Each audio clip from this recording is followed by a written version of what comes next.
Welcome to Black Man Lab. We are live with lab results this Wednesday, March 9th. Wow, the dates are going by crazy. I'm sorry I had some feedback there. We have a great guest tonight to talk about our session this past Monday, which was absolutely phenomenal. We had some really phenomenal people on our panel that were in the law community that just shared a ton of different gems with our group, and it was just phenomenal. So, a little bit about Black Man Lab. We started roughly over 4 years ago, which was just started by four fathers that got together to give their sons some other voices beside their own, because we know quite often as fathers, our sons can tune us out. So we brought in some other fathers, some good friends, uncles, godfathers, you name it, just other voices for our young men to hear from.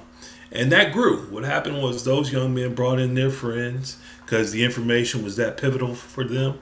And we started just in that little space to eventually, before the pandemic, having over 250 black men meeting every week at the Andrew and Walter Young YMCA to talk about different topics each week, whether that's something around professional development or something around personal development, because we know the professional you doesn't matter if the personal you isn't in the right space. So that's what we do. And before we get started, every week what we do is we always make sure that we're bringing in those that came before us into the space. We say we pour out a libation. That's what we say in our African-centered mindset. We pour out libations to honor those that came before us. Tonight here at the Black Man Lab results, we just do one. We just shout out to one particular ancestor, somebody who will be really happy about us doing this work. And tonight I have again one of our panelists with us, and I'm gonna let him introduce himself here shortly. But before we do that, we're just gonna shout out an ancestor. And Navon, if you come on with me, brother, and just on three, we're just gonna shout out an ancestor, somebody to be proud of you being in this space, whoever that may be. One, two, three. Charlie Sylvester Gordon Williams. Sr.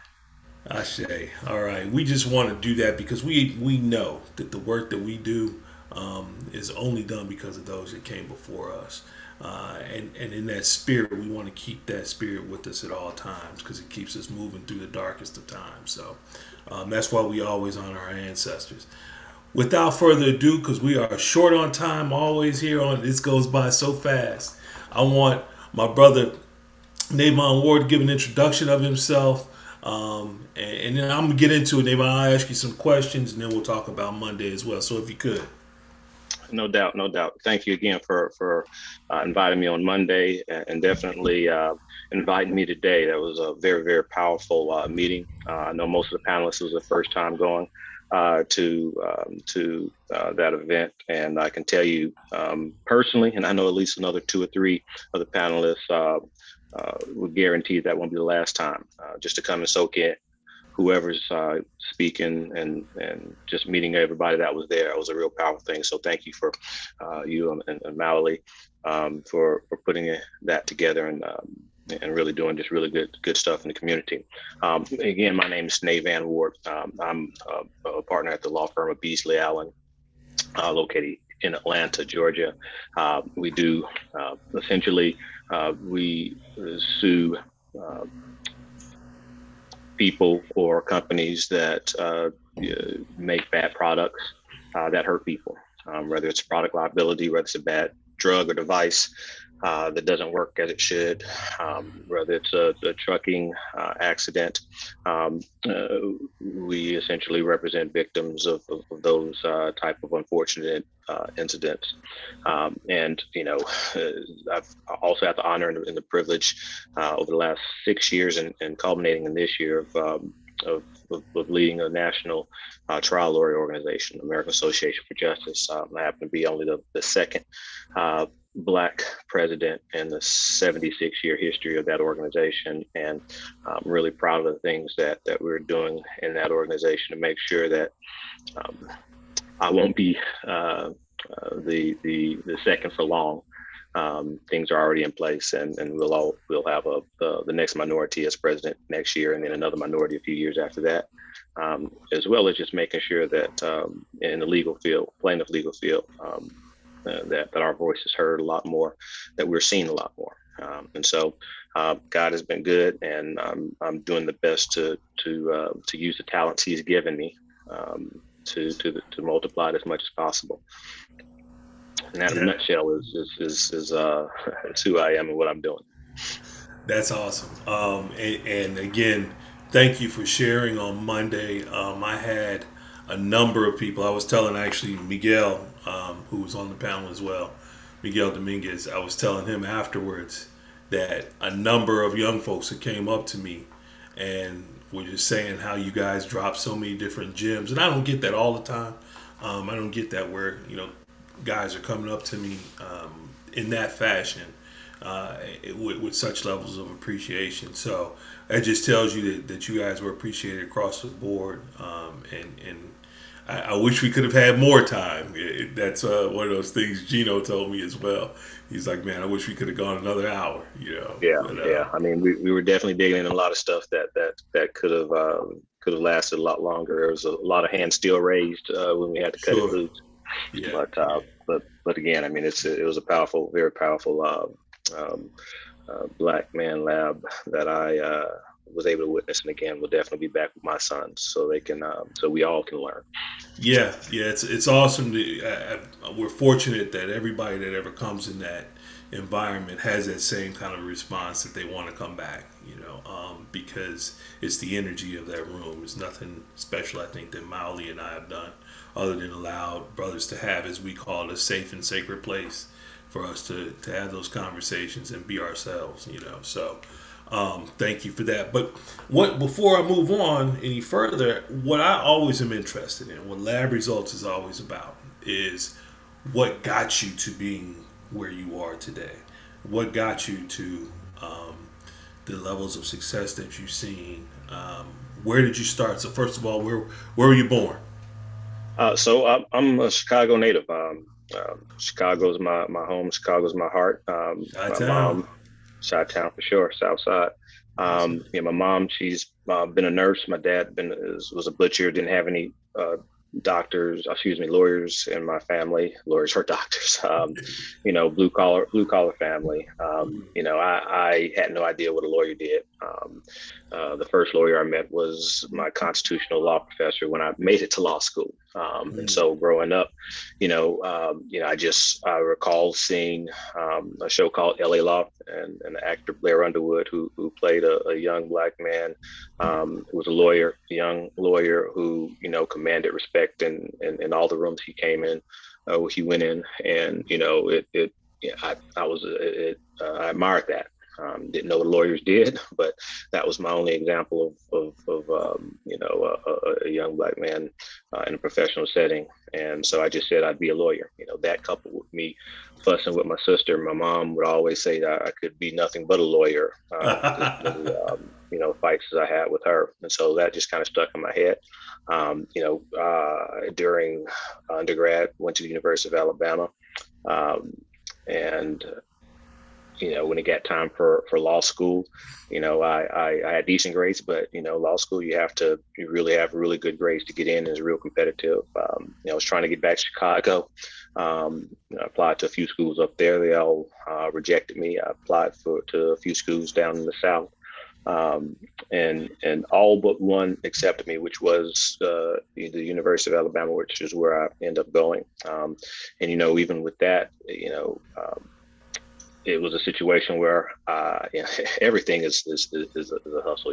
Everything is you have to be able to use what you have to get what you want. You have to have whatever goal you have in mind. You have to have Sure. that in front of you, and you have to work backwards to figure out how you're going to get there. And so getting into law school was an example of that, where I was a part of a on-campus job, university programs, where we different students were in charge of bringing different entertainment. One particular student director brought concerts, another brought performing arts. I was the one that was in charge of bringing speakers. And so I was fortunate enough to be able to book the late great Johnny Cochran as one of my featured speakers that year.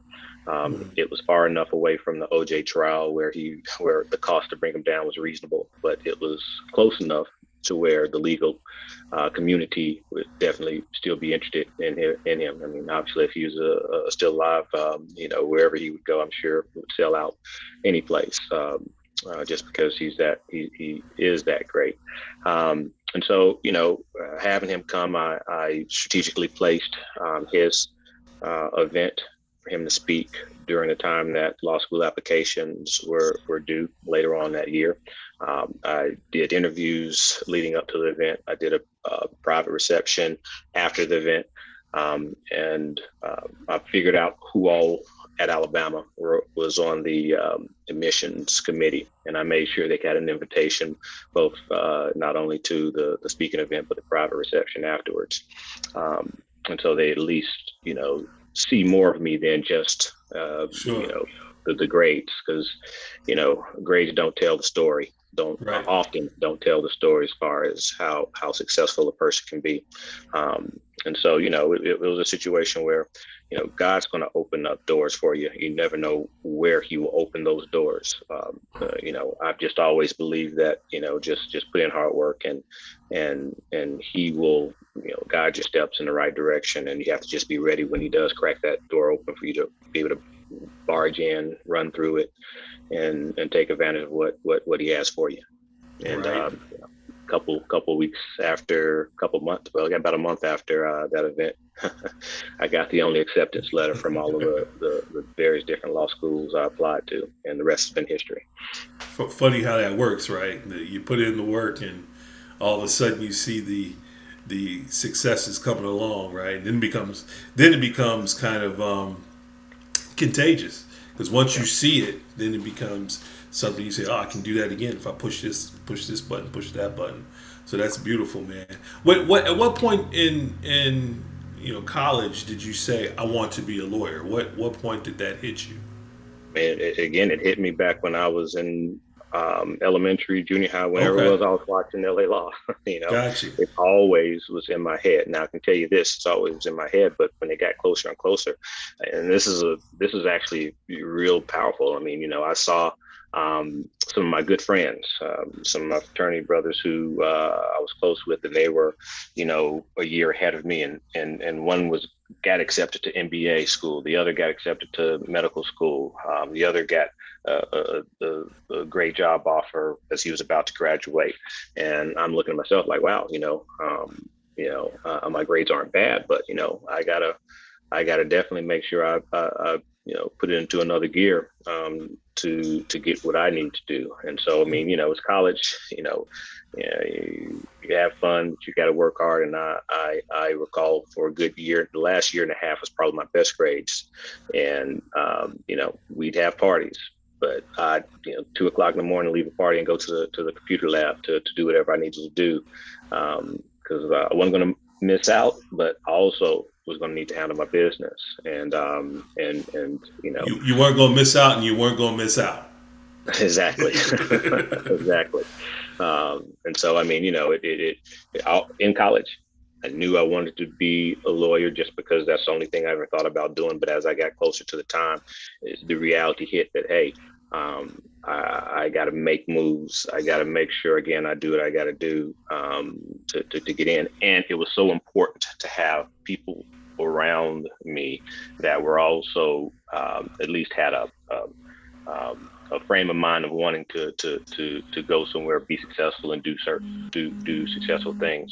I Mm. might not have been as motivated um, if I was around those that weren't seeking, to do better and to maximize, their talents. Sure, and that's I think those that have had some good successes in their life always have like-minded individuals around them, right? And one of the challenges that we have as in our community, a lot of times is sometimes you wind up going in different directions, right? And you have friends that you had, say in high school or even grammar school, that while you love them, they may be taking a path different than yours, and if you stay on that path, then you're not going to live to your potential, right? So it is essential that you have folks around you that are supportive, but then also like minded. Yeah, yeah. That's motivating. And when you don't have that, I mean, of course, that's no excuse. You have to be, strong enough and to be able to um, resist the temptation for the status Mhm. quo, Yeah, and know that we all can do better. yeah, Um, and make sure we put ourselves in a good position. Again, that's why something like this is a real positive thing for those who need um, this support, Black man support. And I'm talking to myself because again, yeah, um, there's not many other places that are like this that really um, motivate and encourage we as Black men. yeah. It's interesting is that you know we when we started Black Man Lab, it was really to focus on young black men 13 to 25, right? And we do. That's our target audience, who we want to make sure we're impacting the most, and just really, like in the case of you and other panelists that we've had that have been so amazing, that they just download. You get in that space and it's like, I can't tell you enough, because I want you to have this information so that you don't have to go through um, the tough spots, let's just say, that we may have gone through. And while that is the purpose of it, what I've found is that brothers like yourself, or brothers of a certain age, we get in that space, and it's a healing space for us as well, because not only are we seeing other brothers doing the same thing, but we're also seeing these young folks that want the information. They really want that, and they want the love of a black man. It just kind of rained on them, and so here we're like, hey, absolutely, I give it to you. Especially like myself, I was in corporate America for over 25 years, and that's a world. You just wind up being in that space, and there's so many brothers like that. You wind up being in that space for that period of time, and sometimes you become a little bit detached, Yeah, yeah, from your own, and you look up and you say, hell, I could have gave all that stuff that I learned, through whatever organizations that I worked for. I could have gave all that to somebody, yeah. and And that's important because I mean I remember when I was getting rejected by a lot of these schools, mhm. waiting on my application, different applications come back. I remember I was in my apartment about to get something to eat. It was 6:05 when I was walking out of the apartment and was going to meet up with my roommate. The phone rang. A little irritated, went back to pick it up. I guess stating myself, it was landline, whatever. Sure. Um, and it was a person I can't tell you his name.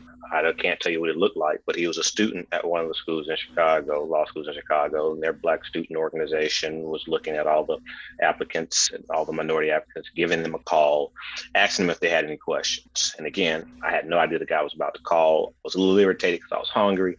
Picked up the phone. He's like, "Do you have any questions?"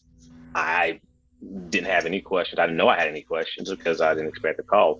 But I do remember laying in bed at 9:35, 3 hours Hmm. of hearing him download and something that was so foreign to me, something that I had no clue as far as what I was getting into, but him downloading so much into me. I remember getting on the phone feeling such a relief, um, um, as to, someone shining a light at least a few steps ahead of me so I could see Hmm. what I'm about to encounter and be just a little bit more prepared. And so, giving back, pouring back. I mean, I remember him, don't know his name, don't know what his face looks like.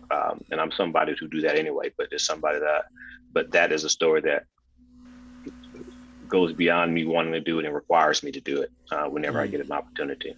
Yeah, those kind of things become pivotal for you, and how you move forward, right? Because somebody drops something for you, and that's really the hope of what Black Man Lab is about.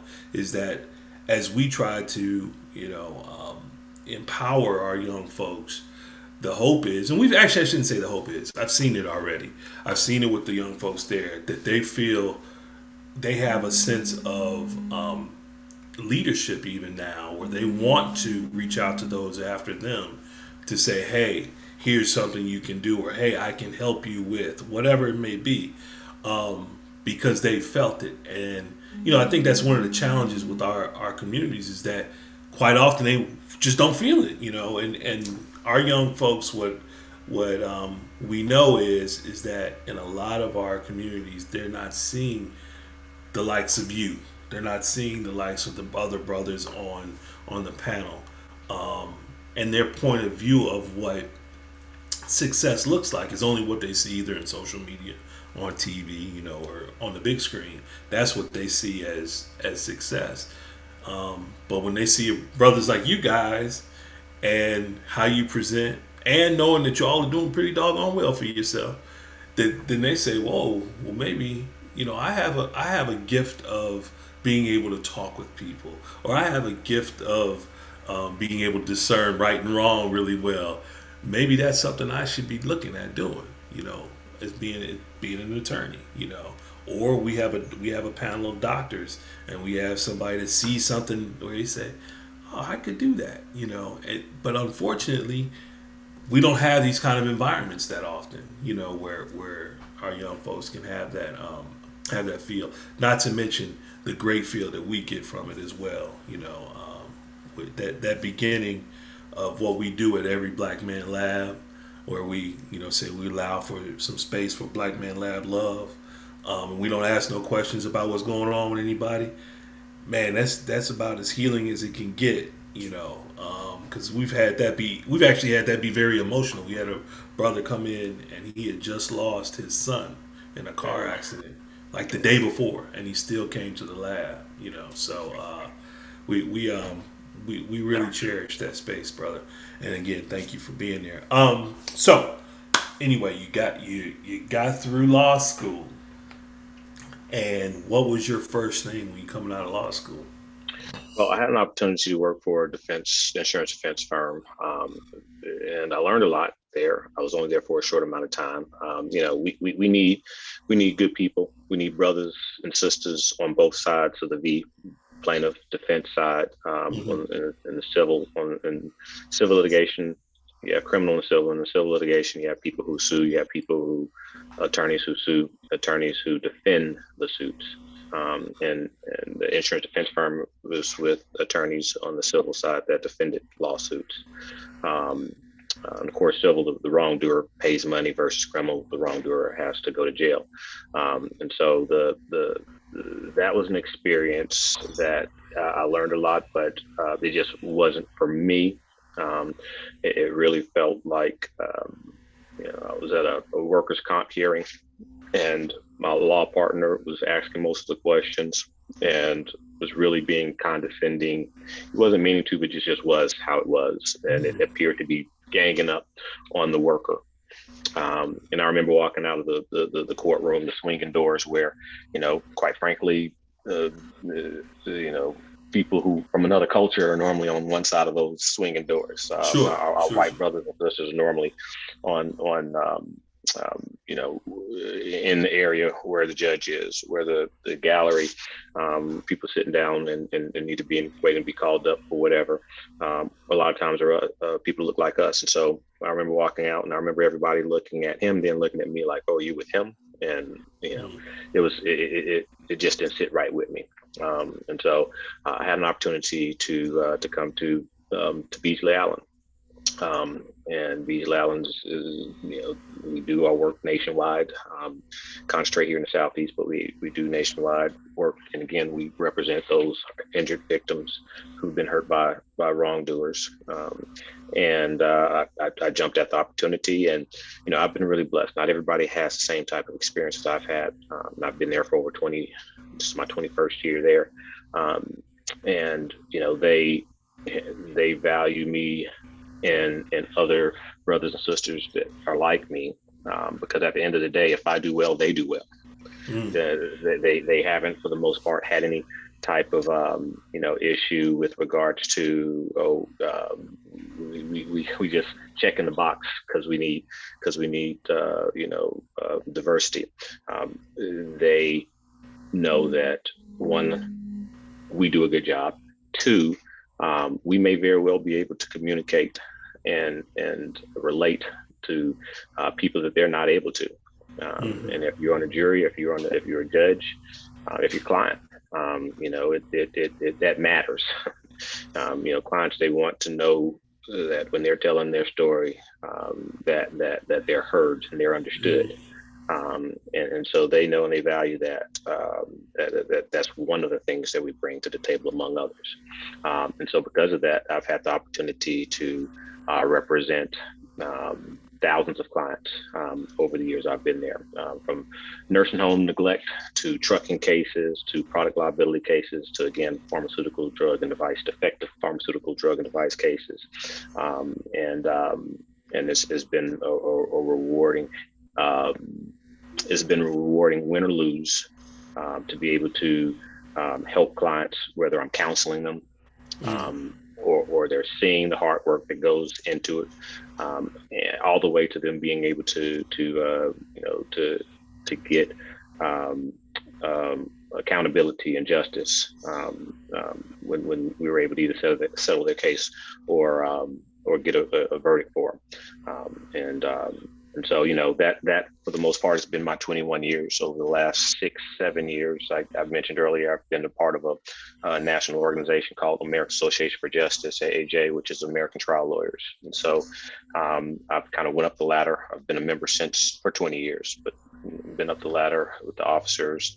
And again, the last African American president was 25 years ago.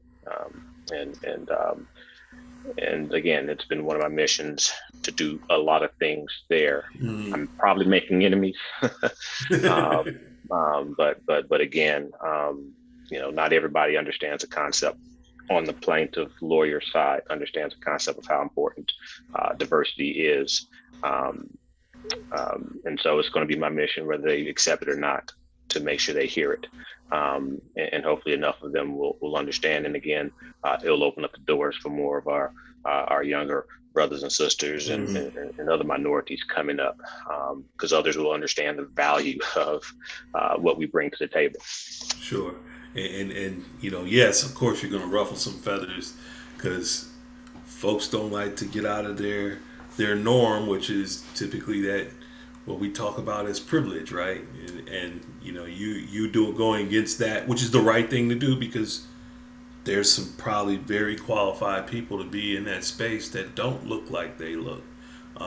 So that makes great sense that you're doing that, and kudos to you. What did you think about Monday in terms of one of the things that I always do with every Black Man Lab session that we have? Mauli usually, as he and I moderate, he usually is the one who likes to talk from the front a lot of times, and I always am kind of monitoring the audience and seeing what the reactions are, and kind of making mental notes of questions asked and things of that nature. Was there anything that stood out to you as you sat there? Yeah, no, I mean, I there's a lot of things. So that's a tough question, but there's a lot of things that stood out to me. One of the top things was there.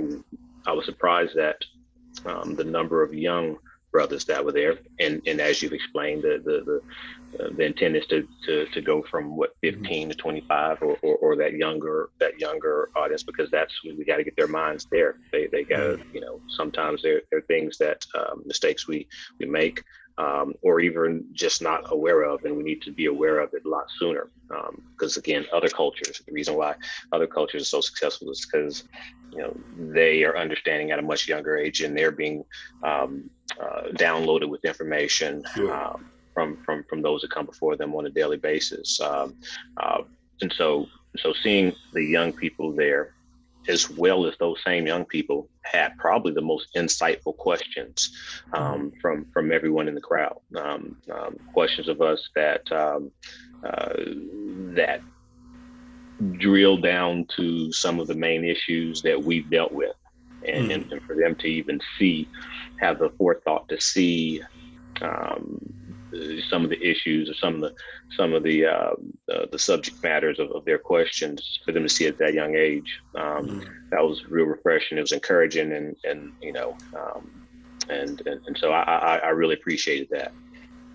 Yeah, that always strikes me when we have our young, because we're very purposeful in having our young folks ask questions first because of our time crunch, but also because, like you said, most of the time they're coming from a very insightful place, right? It's usually something that they've experienced with in their young age, or something that's just not clear to them, versus when folks that are a little bit older, we're usually giving, there's some prerequisite to whatever that question is. Like you were given a whole bunch of information before, the question, versus the young folks who just like, I need to know, Yeah, this situation. So, yeah, yeah, yeah, I appreciate that all the time.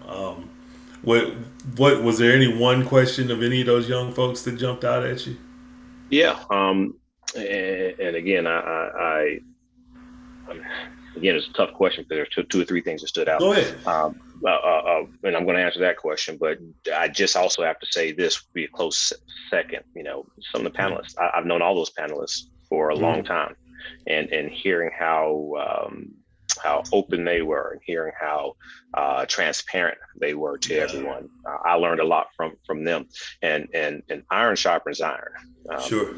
Seeing the young people, seeing the black men there in the audience, as well as seeing my colleagues and learning from them, it makes me want to do better and be Mm-hmm. better. Period.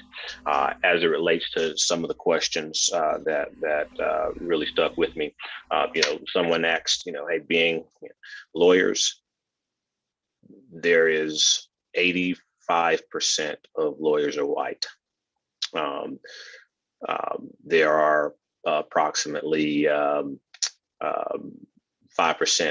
are minor or black. And that's well up under our 13% of the population. So, no matter where we go, we're even here in Atlanta, we are surrounded by our white colleagues. And one of the questions was essentially, um, how do we as black men navigate, these rooms where there's so few of us? And that's a again an insightful question, and it's one of those things where, you know, I didn't get a chance to answer that one because time was so limited and so many other questions. But it was a great opportunity for us, and I think it was answered fairly well by the other members. Um, but it's a situation where we all have to realize that our difference is our strength. The fact that we are able to understand certain aspects of cases, certain clients, certain judges, certain juries, because we have a connection with them, um, is a powerful thing, is a strength for us, and that should not we shouldn't try to cover it up. We should never try to cover it up. I think one of our other colleagues that said something about we might have to be the PG-13 version of ourselves. Um, and that's true for any work environment that you're Sure. in. You can't be like you around your boys, but that PG-13 it does not include putting uh, acting like them or not being yourself. Because Sure. again, you know, the reason why your mom, your daddy, your girlfriend, your friends like you, that's going to be the reason why your colleagues like you. That's going to be the reason why your clients like you, the judge, the juries like you, and babies can recognize when people are being fake and Sure. phony. And so you cannot ever do that. You always have to be yourself, and those that feel pressured to want to do that, I hope they learned something from the answers, particularly from that answer. You can never ever ever try to assimilate, and we've had to do that before. I mean, it's in general, Yeah. just to be able to make it in, um, but no more. No. And it is, that's an interesting question that's come up before in Black Man Lab, because when we've talked about, a lot of times as we talk about things in the professional world, um, that that question comes up, right? Mhm. And some people, I've had some people that have been on the panel and said, yeah, you got to know how to code switch. And that always kind of kind of gets me a little bit because I'm to your point. Um, I think we're good enough as is, right? As you Mhm. say, the PG-13 version of you should be you because you're in a work environment. That's just Mhm. across the board. Everybody should be that. Mhm. But um, me having to change who I am, or you having to change who you are, is doing yourself a disservice, right? That means you're telling Mhm. yourself you don't think that you are as good as you need to be. Um, It's doing yourself a disservice, but it's also doing them a disservice them a as well. disservice, yeah, yeah, I didn't mean to cut you absolutely. off. No, no, no. You're absolutely right. So I'm glad you said that because somebody even said it that on Monday. Mentioned the word code switching. And I don't get that. Maybe that that might be the reason I never became a CEO of one of these organizations I work for. Maybe I doubt it. Well, I mean, Um, it comes from the whole premise of, again, when we are interviewed, we're not interviewed by people that look like us, and mhm,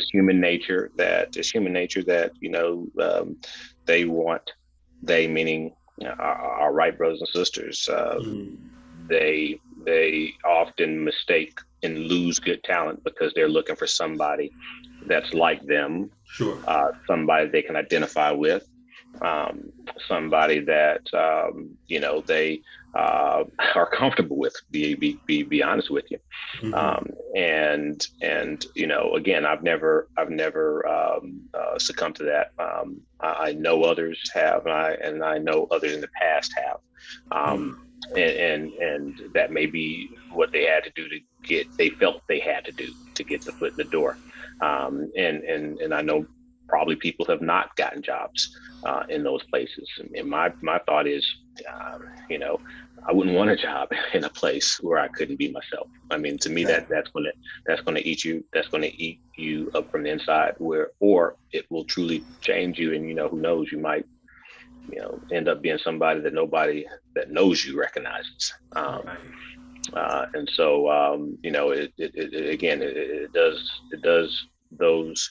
It takes foresight for those that are hiring to know that not everybody has to have the same pedigree as you, Sure.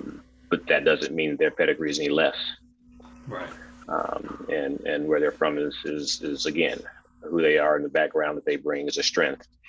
Um, and like I said, I mean, I've been fortunate. I realize I'm not um, any suggestion that other attorneys have had the same experience I've had.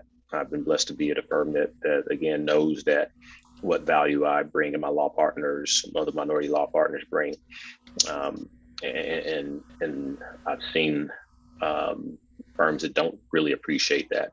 And the problem is on our side, we always represent the victim. Mm. Um, and juries, our biggest verdicts typically come from juries that we're on, because a lot of times we can sympathize and understand what the victim's going through. And so even though the white attorney who represents them may say things offensive that they don't even realize, Hmm. um, our juries will still give them a verdict Mm. because they understand the case. They understand what happened to that victim, and a lot of my colleagues are winning despite Hmm. themselves, and because of juries being able to really see what's going on. But here is where the rubber meets the road. Juries are still human, and so they may very well give one of these injured victims $5 million because they deserve it, and the evidence showed that.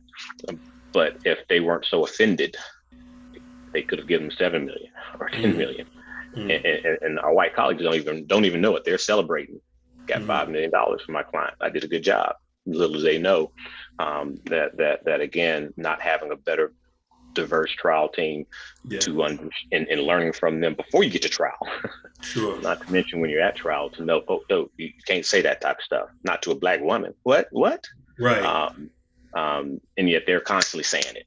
Right. and offending and again, that's why it's doing them a disservice as well as your disservice when you do that code switch and you're not free enough to be able to say no, that don't fly.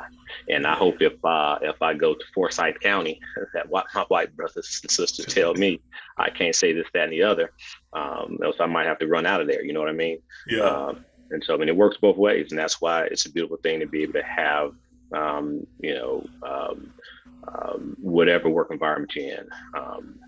You know, whether it's McDonald's all the way to to lawyer doctors, to be able Sure. have a diverse perspective on there, because you know our clients, particularly on the plaintiff side, unfortunately, like many things, they're disproportionately victims are disproportionately minority, disproportionately black. So it's good to be able to have people on your team Mm. that will be able to help with that. And you know it. That's why the Black Man Lab, that environment is so important. Is because everything that you just said there is so essential for our young brothers to hear, right? That it's so essential for them to understand. You have some natural gifts within you because of what you've had to live through, right? That's there's some truth in that, right? You and I can be where we are today and have the level of confidence in what we do today because of what we've been through.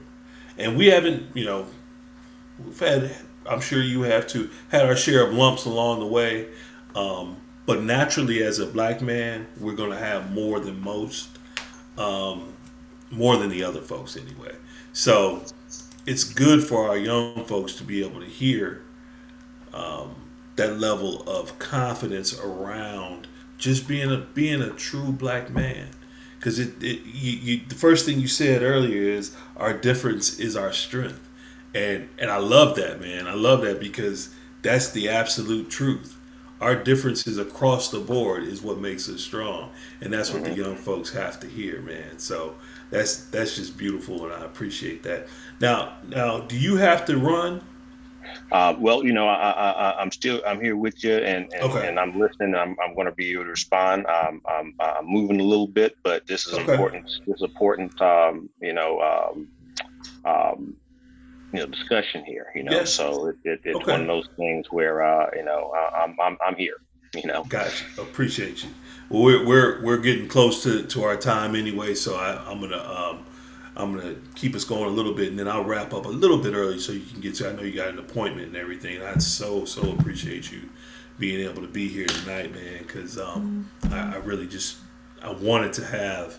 I would have loved to have had all of you guys here tonight, but lab results is only we only keep bring on one person, so I thought about you and how you would present it at the lab, and I thought it would be great to have you here. So I reached out to Mauli, and he was like, "Oh yeah, get him. He'll get there."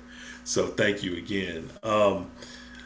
There was one brother who was a brother of age, I like to say, that was talking about his past, and that at his heart of hearts, he always wanted to be a lawyer. I thought that was really interesting when he asked, "Is it too late?" What were your thoughts on that?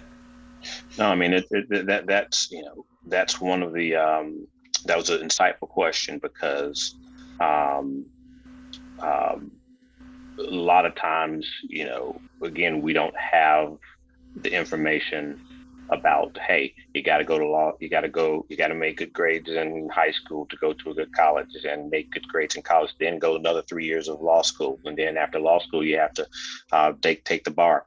You know, a lot of this stuff we're blinded to. Again, I referenced the young person, the young man, the law student that called me and gave downloaded 3 hours plus hours. Um, um, you know, um, it gave me so much wisdom as to what to expect. And so, you know, because we don't normally have,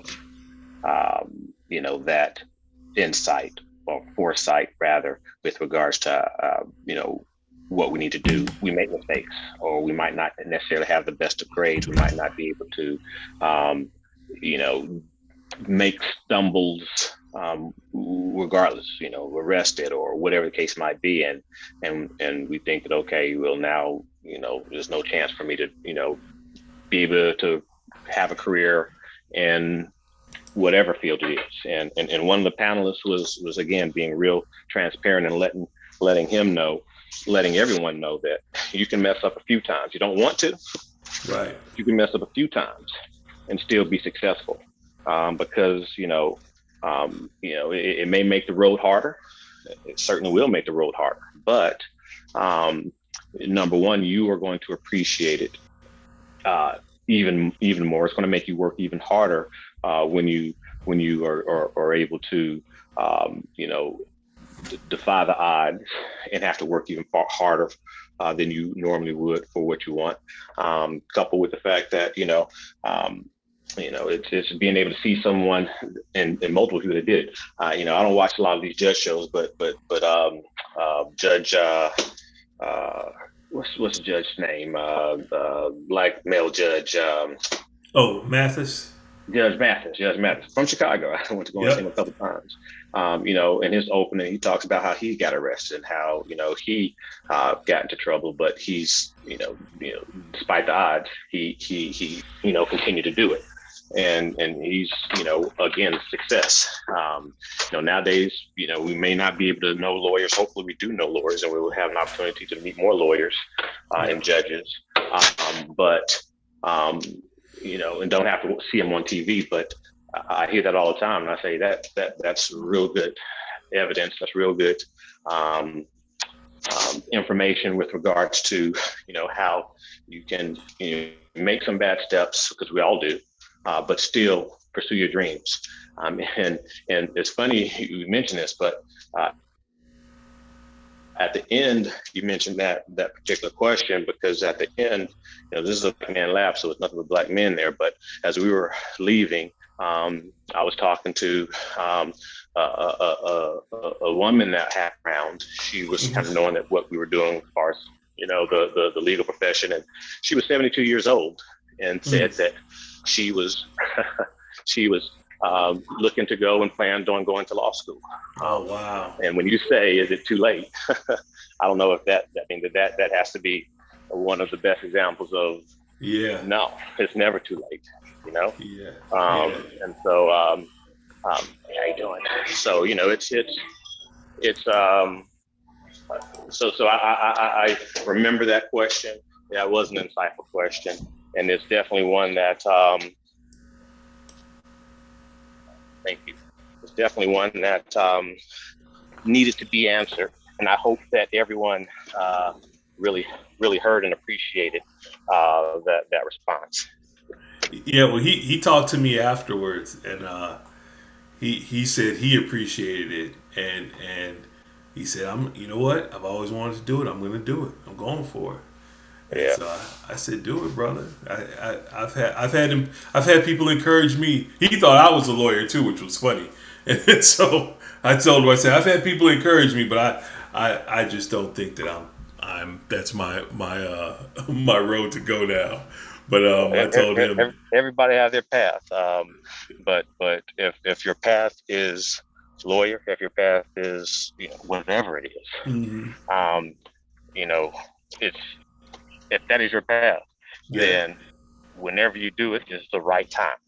absolutely, absolutely, and that's one of the things that we do with the young folks is try to convey that your path is your path, and don't ever think that you can't go down your path, because a lot of times I think our young folks, they may have an interest in. So, well, I know this to be true because it's happened within the Black Man Lab, where you'll have young folks that have an interest in doing something, but they don't have a path to get down that way, right? They don't know how to get to where they want to go because they haven't seen it, right? So then, one particular time we were talking about writing and becoming a writer, and there was a young fella in the room that came up afterwards and said, "That's I'm really good at write. I write stories all the time, but I write them just for me. I don't know, what I do, what I would do with them." And so then he showed me some of the stuff he wrote. He did comics.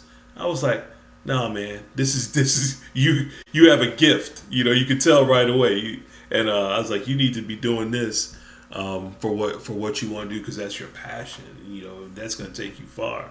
And so, sure enough, he did. He wrote a book already and got it published. So, I'm excited about that kind of an environment that we create for the Black Man Lab, and we're working hard to do even more. And brothers like Yeah. you, I want to keep in the space because Well, I mean, it's so good. you, and I can't imagine how many different people you and Mally have touched over the years that you all have been doing it.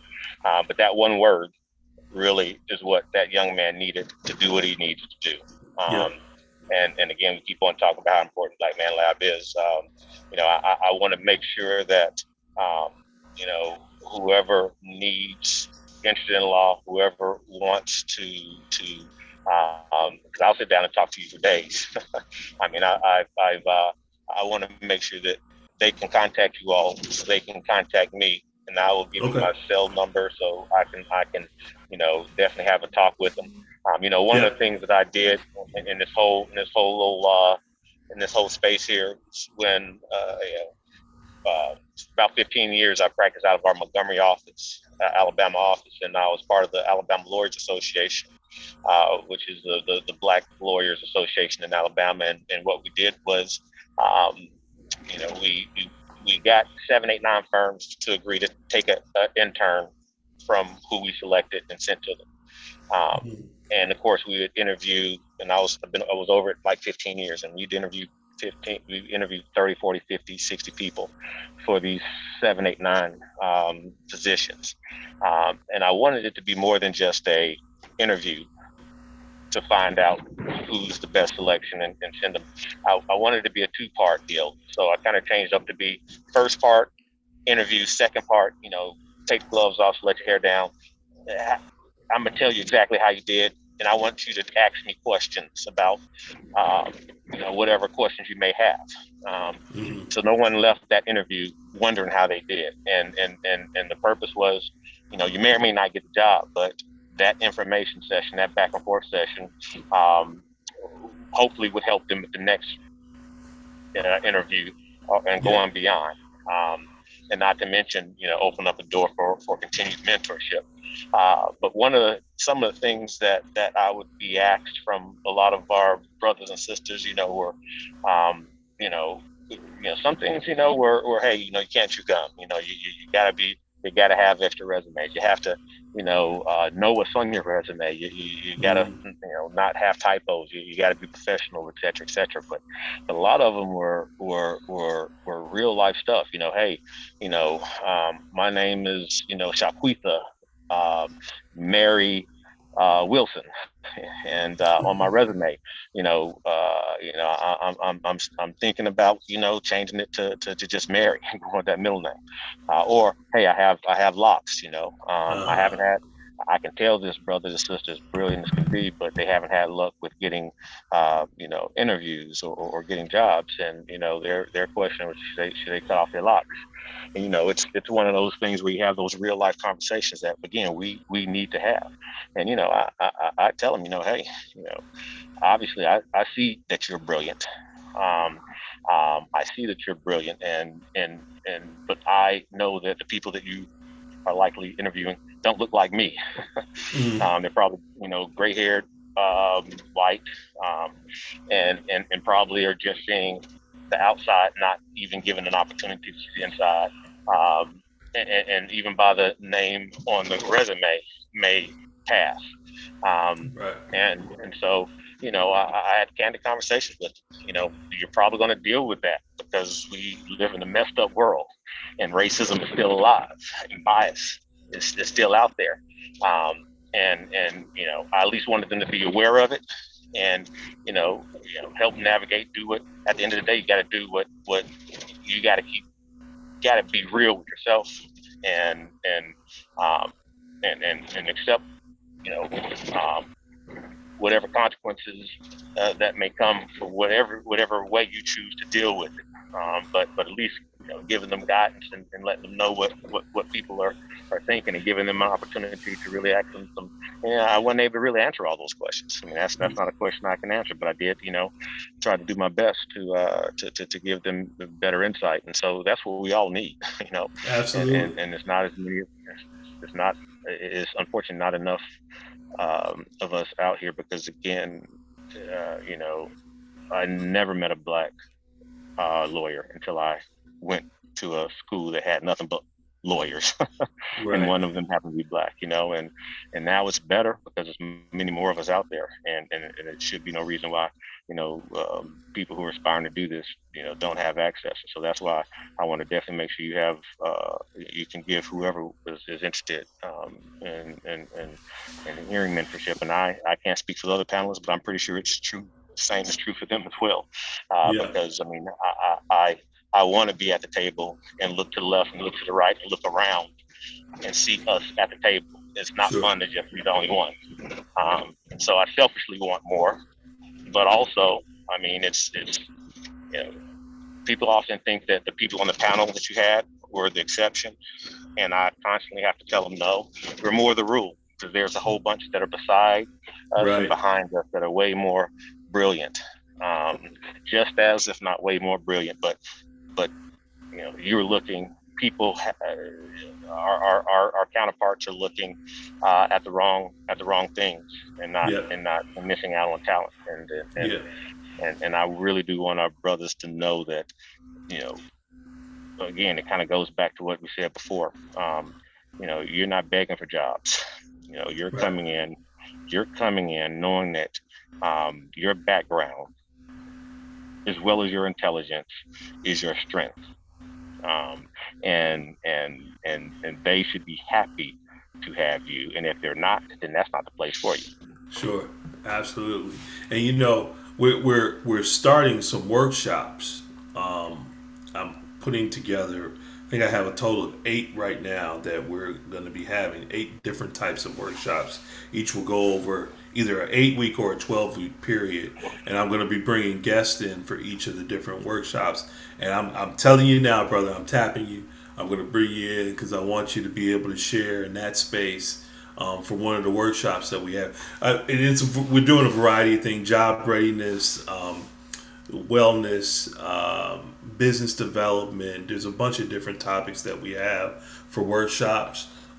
And I'll find one that the legal. We're talking about doing something with the legal community as well. Of course, Mauli is and Miguel, who's on our board, are both um, apt to be able to help with that as well because of their background. But we want to bring in other brothers as well to help um, with those different workshops. So I'm going to tap you in on that as well. You already know, count me in. And like I said, it's not just because my mom and daddy told me to do that or has raised me to do that, but I'm required to do it because anyone who says they've made it on their own Yep. is lying. So we all have benefited from someone helping us, and someone being there for us, and someone guiding us. And so, yeah, I mean that count me in, no doubt.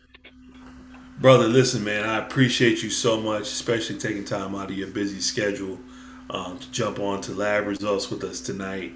I know you're almost to your appointment. I want you to get there. We're already out of time anyway. We got this. I told you it was going to go fast, didn't I? Yeah, but um, it just means that it always can be continued. Absolutely. Whenever it is, let me know and I'll be there. I appreciate you. And real quick before I let you go, we in this session just like we do in the lab. So if you Hmm. just repeat after me real quick for the people out there. I'm a link in this Hmm. chain, I'm a link in the chain, and it won't break here. and it won't break here. I share. That's how I'm gonna let you go on that one, man.